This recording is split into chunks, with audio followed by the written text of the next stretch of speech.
Welcome to this edition of Burntech University, presented by United States Stove Company. Always refer to your owner's manual for maintenance and operational guidelines. This video is for informational purposes only. If you are unsure about replacing any of the components on this stove, we recommend having a certified electrician or stove technician do this for you. In today's video, we will show you how to properly replace the Burnpot housing and gasket in your KP130, VG130, or AP130 pellet stove.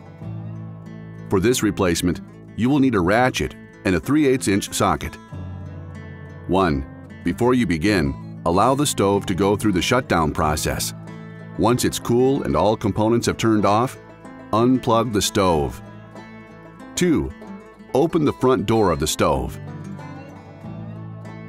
3. Remove the Burnpot from the Burnpot housing and set it aside. 4. Remove the bolt that holds the Burnpot housing in place using the ratchet and 3/8" socket. The bolt is located inside the Burnpot housing next to the igniter opening. For some models, you will need to loosen the bolts that hold the igniter tube weldment in place. This can be accessed through the rear of the stove. The igniter tube weldment may need to be recessed slightly in order for the Burnpot housing to have the clearance needed for removal. If this is the case, you will need to complete this before moving on. 5. Lift the Burnpot housing out to expose the gasket behind it.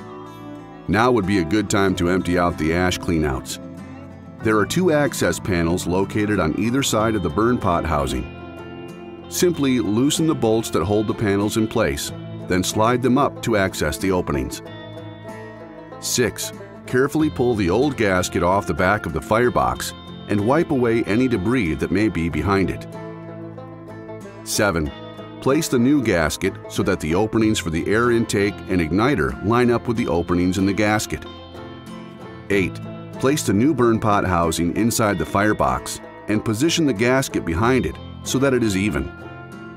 9. Reinsert the bolt into the back of the Burnpot housing and tighten it using the ratchet and 3/8" socket so that the housing is securely in place. 10.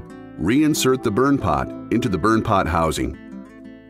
At this point, the igniter tube weldment will need to be reinstalled if you needed to remove it before step 5. 11. Close the front door of the stove, plug the stove back in, and check for operation. Once again, this video is for informational purposes only. We strongly recommend a certified electrician or stove technician do any repairs for you.